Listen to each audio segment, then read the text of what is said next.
Bakit ba nagkaganto ang daming tukso? Di kailangan tumakbo, dito lang ako. Kasalanan kong lahat ng to lang kumpay sa paggusto. Sobrang ganda kasi ng ideas na binabato ng lahat. Hi everyone, welcome back to my channel. Whoever here, I hope that you are all doing well. We are continuing with the music video, but this time we are talking about the environment. Now, I'm not very knowledgeable in this area, but I do have a lot of opinions, as you would expect. Mainly that you can either do this really badly or you can overdo it, okay? So either the special effects or the creating of that environment is not quite right and it looks like a cheap, shoddy job, or you do it too much and nothing looks real. It doesn't look believable anymore. I'll give you an example. Think about the very first Jurassic Park movie. I love it. I cannot believe that back in those days, that's like what, early 90s, I think?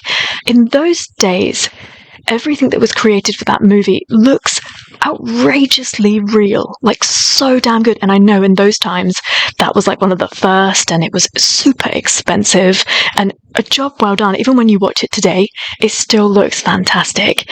But in my opinion, I watch some of the stuff that's around these days, a lot of that superhero stuff, and it's just too much. I'm like, I don't even care anymore. I've lost interest because what's real and what's not anymore. Like, I'm just not one of those people. Obviously, to each their own, and that's absolutely fine. But I'm interested to see how they built the environment. We've now seen a lot of the behind the scenes, so we know where like green screen was used and what sort of effects were used.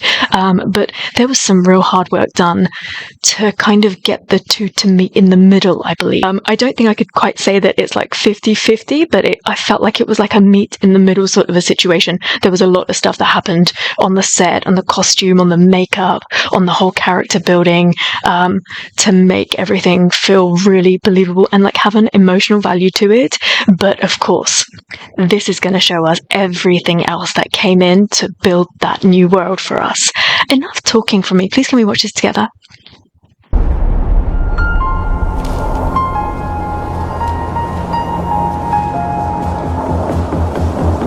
I love that. Ready ka na ba sa simula at wakas? Technically, hindi pa siya masyadong ginagawa dito. I need that instrumental. This is parang, it's super big. Nakita ko sila how their brains work, how they create an idea.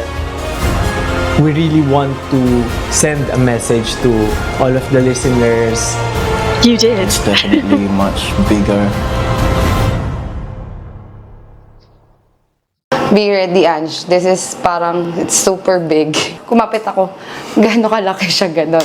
Kaya sabi ko, kaya ba? Kasi this is the first time na gumawa ako ng ganito kalaking set. As in, parang hindi ko rin inaasahan na kaya ko pala. So, yun.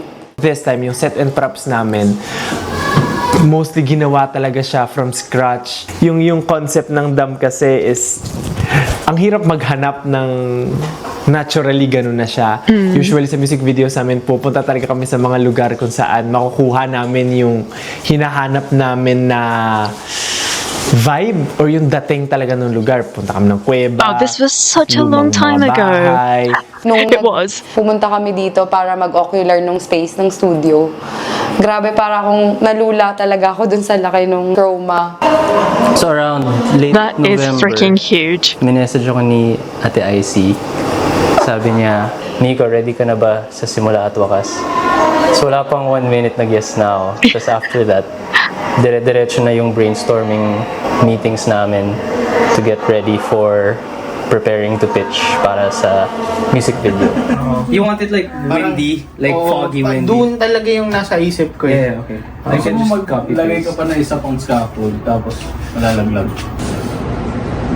Yung dito, yung parang may lightning emerald. Hindi, ano yan eh? As in Hogwarts style. Tapos may crowns if ever. Tapos, Notes natin. I think, tingnan nga natin.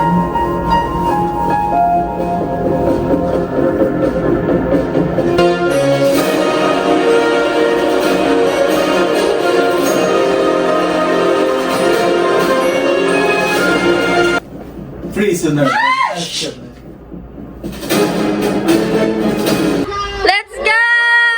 Woo!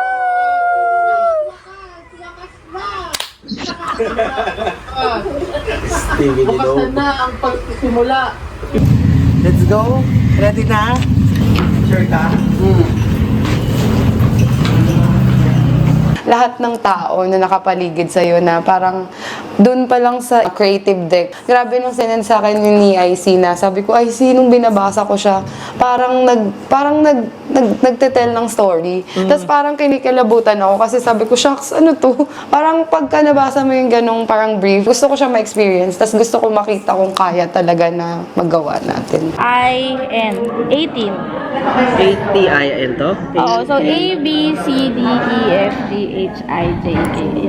Oh my gosh, So the level of This detail. project, mas naging close ko kasi yung 5 due to meeting halos every day with them. I worked kasi with them for the past few years na rin, pero hindi ganito ka dikit sa opinions nila, 'di ba? Na minsan kasi I'll work with them pero yung ideas naka-hash out na for me na ready to go, ready to execute na lang. Pero first time kasi ito sa DAM na from the start, from the birth pa lang ng idea, involved na kaming lahat all together. Lahat ng ideas tinatapon lang during the meeting. Minsan, sobrang tagal na ng meeting pero bagong ideas pa rin ng bago.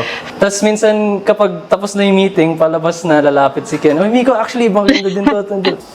In terms of music video, yung production nito ngayon, it's definitely much bigger. Ganun din sila ka-excited, which is very motivational for us, I'm sure. Yeah. Nakita ko sila how their brains work, how they create ideas. Bakit ba nagkaganto ang daming tukso? Di kailangan tumakbo, dito lang ako. Kasalanan kong lahat ng to lang kumpay sa paggusto.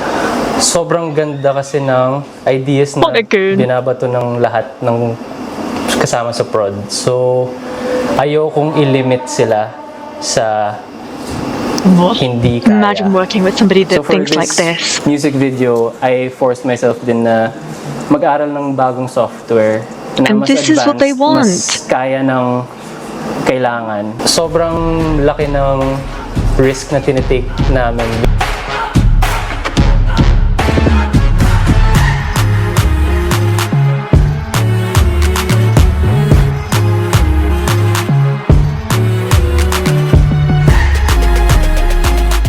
So at first, from the idea to sketch, to asking, to meeting, to meet halfway, kung paano ba siya, kung paano siya idudugtong, kung tama pa ba yung height, kung gaano kalaki. So for me, nung una nag-sketch ako, and then we ask kung hanggang saan yung limit. As in, sobrang tagal kasi ng back and forth namin ni Ange specifically. Tapos sobrang, parang Taas, ang daming restrictions. So parang nag-resort kami to 10 steps. 10 steps. Which means na maglaland yung problem sa akin na magiging mas marami. Mas marami yung i-extend mo. So, Yeah. sa final output, paano siya magmumukhang never-ending? Yeah. So, hindi lang sa taas ko i-extend, pati sa baba, underneath the floor, Yeah. i-extend. So parang in between si Oo, Ken. nasa gitna yung build ni Ate Ange. Tapos we decided, kapag kailangan ni Ken maglakad ng matagal, Ulit. pag lapit na niya sa 10th step, bababa na lang ulit siya, tapos maglalakad na lang ulit.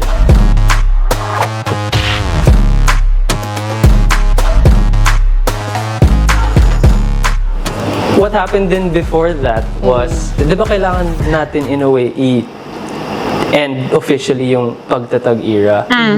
So, in-incorporate natin yung concept of yung sa concert yung pagtatag 3. Lalagay natin yung story niya sa MV para lang may period na talaga yung story na yun. Diba? Kasi yung ginawa kong visuals sa pagtatag finale concert was the tree. Yeah. That we all fell in love with. And naisip natin na pwede din siyang visuals for DAM para lang matahe from what pa lang eh. 'Di ba yung pagtanim ng puno sa pagtatag nag-bloom. Tapos dito sa simula at wakas, yung kwento ng talagang wakas. Yung ending ng story ng puno is Yung bearing bearing of fruit. na apple. So, medyo brainstorm tayo na matagal dun. Para mabuo yung kwento from the start. Ange and Nico magic yun. Kung paano from practical tree, CGI tree, na mukhang totoo and mukhang magical, mukhang touching. I wonder what the tree will look like Mukhang puno, mukhang at the kickoff concert. Sa pagtatag na tree. What tricks will it do? Hi, pal. Flip mo na yung face siya. Yan. Yan! Chaotic na! Nice! Happy birthday. Ito yung frame talaga. Yun yung frame. So hindi kita yung mga nasa grace. Pag bumansig.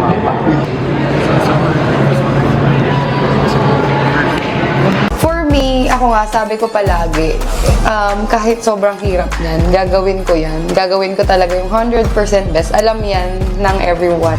Parang kailangan kong patunayan na kaya ko. So, eto na yun na parang sabi ko, sana nagustuhan nila. And then, sana nagustuhan siya ng SB19. And sana magugustuhan siya ng 18. Kahit na matagal ko nang ka-work yung boys, and other than that, matagal na akong VFX artist, parang palagi akong may kailangan pang patunayan or iaangat ko pa yung last na ginawa ko. Kaya It's that kind of a field, isn't it? Hindi ko talaga gustong sayangin yung opportunities na ganito, na something as grand as this. Kaya talagang in all out, 120% talaga ako dito.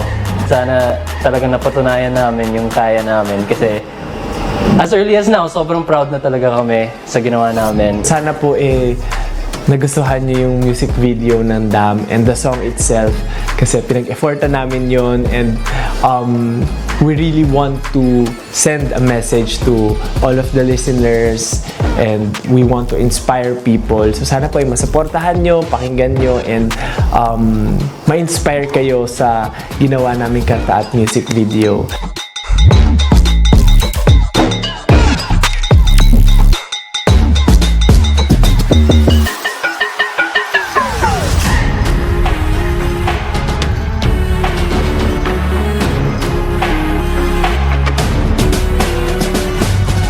So cool to see it all coming together like this.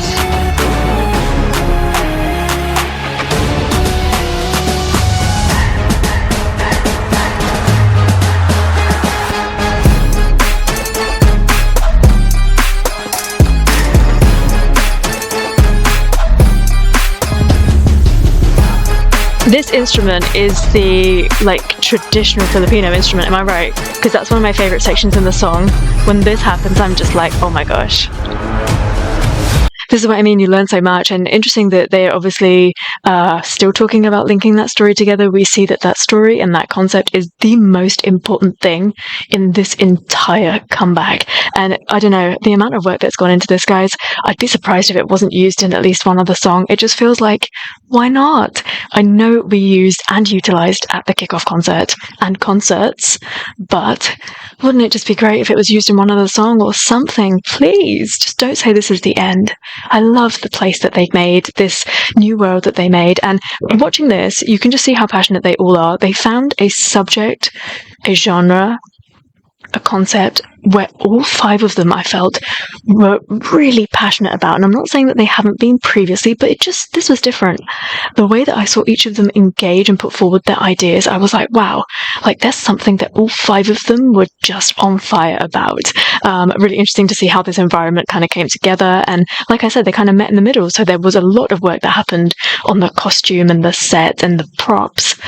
But to bring it all together and to make it look believable, real, that's where the VFX came in, and it wasn't too much at all, was it? Super impressive. And yeah, I really like the way that the Making series has highlighted this talent in the industry, some that has been there for years, some that is already established, and some that is up and coming and feel like they are being stretched by working with SB19. And this is the truth, they want everybody, SB19 want everybody working with them to just kill it, to go further. If you think that you've been hired for this job because you can do this, well, actually, we want you to come in and do even more. It's funny because I end up sitting on a lot of recruitment panels, and I always look for somebody. I don't look for somebody that can do the job already. Because what's the point? They're going to leave. They're going to come in, already know how to do everything, get bored, and leave. You want somebody that perhaps in your mind, on paper, and from the interview sits just below that starting point, because you want somebody to come in to be inspired by everything that is happening around them, and then to just want to excel, and actually at the other end of that role to leave feeling like they have achieved so much and they have just absolutely killed it. Super exciting. Can I get a job at Onesie Entertainment, please? I kid. No, I don't. I am not begging for a job in one of my videos. Please behave. Please do talk to me about this particular making film, the environment, and I can't wait to hear what you have to say. Thank you so much for watching this with me. I hope that you had fun, and until I see you next time, take care. Stay safe. Bye.